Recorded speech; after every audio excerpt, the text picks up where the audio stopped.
Imagine finding a piece of media, be it a book, a song, a show, anything.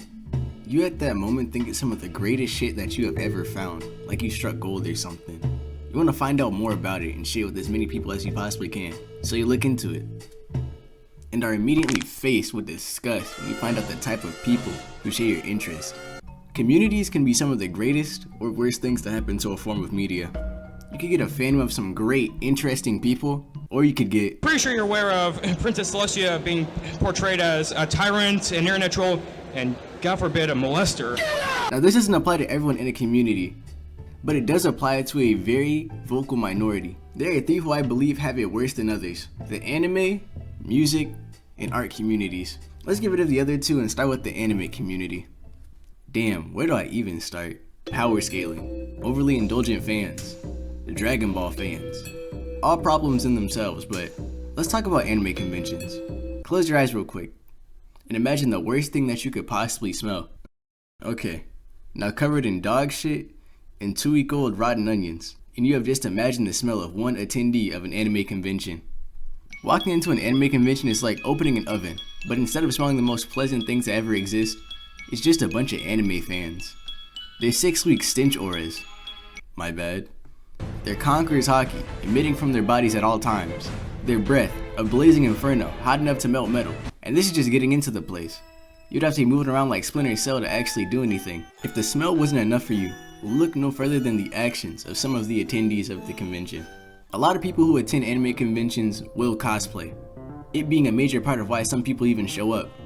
And a large amount of them are women. Now imagine dressing up for a convention just to have some fun, and some fan of your cosplay has some touchy hands. Not a very pleasant experience. Now let's move away from this for now and look at the music community. Imagine having a favorite song. You listen to this song every day because it's your favorite. Now you try to introduce this song to other people.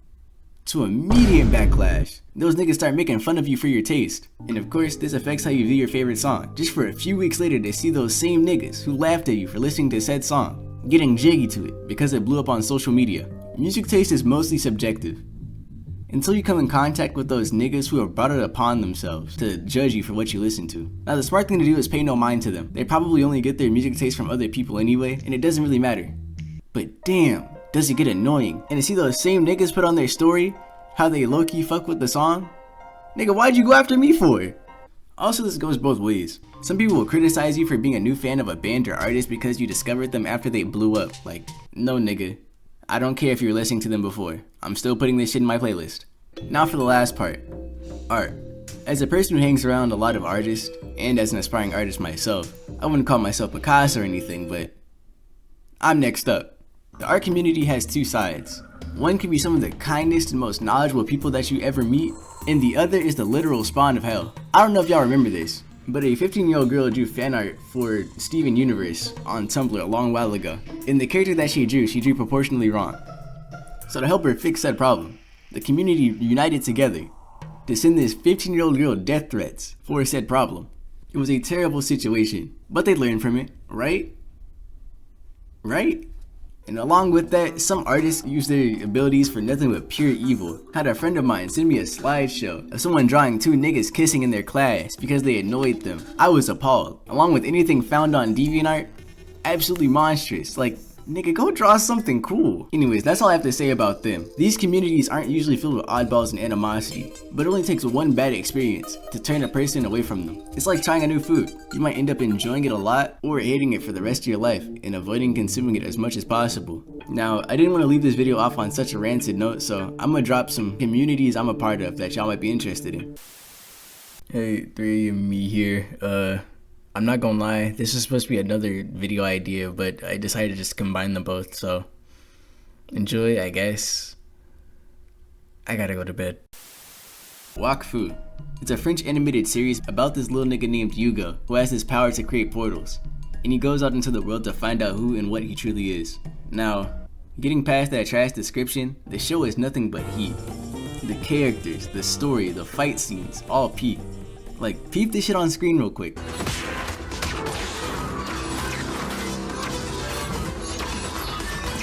Not to get too deep in it, cause y'all gotta check it out yourselves. Nothing but absolute cinema all around. And for its community, filled with so many nice people.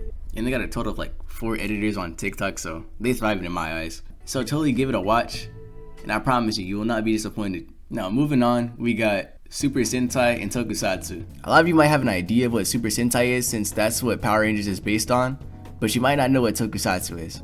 Pretty much it's a term for live action movies or shows that use special effects. It mostly consists of stuff like Super Sentai, Kamen Rider, and the Godzilla films, along with other lesser known titles. I got into it myself recently, and it's honestly been great. They have quite a bit of shows to go all around, and the ones that I have gotten to finish have all been enjoyable. The animation can be questionable at times, but if y'all niggas can watch Blue Lock Season 2, this shit will be a breeze for real. Honestly, it's made up by its great fight scenes. Nothing but peak all around from things like Kamen Rider and Super Sentai. Even their lesser known titles like Garo have some amazing fight scenes. Along with some of the greatest transformations in the game, Black General, Butching Sword, ready,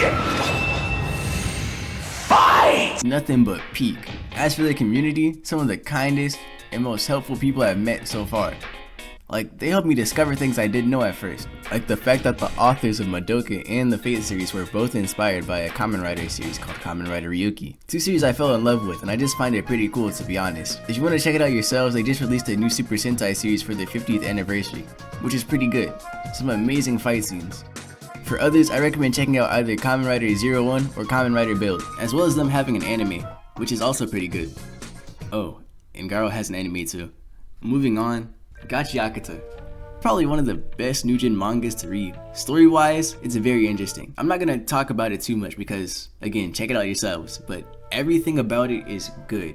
From the art, to the story, to the fight scenes, and especially the power system. The power system works through a person having an item that they hold dear to themselves and taking care of said item. It will eventually become what is called a vital instrument or a Genki, which are the cool weapons that they wield. People who are able to accomplish and wield Genki are called givers. Now that was just a rough summarization of the power system. So please Gachiakata fans, do not execute me by a firing squad. It is honestly a great series to check out. I was supposed to reread chapters 1 to 20 for this video, and I ended up reading past that, and the shit still felt fresh to me. Overall, it will not disappoint. And they're supposed to be getting an anime this year, so y'all up. Now to close off this video, even with bad situations, I still see a lot of these online communities as great. Without them, there wouldn't be as many amazing things or amazing people to talk with. So try not to look at them too negatively. Except bronies. Y'all niggas just weird.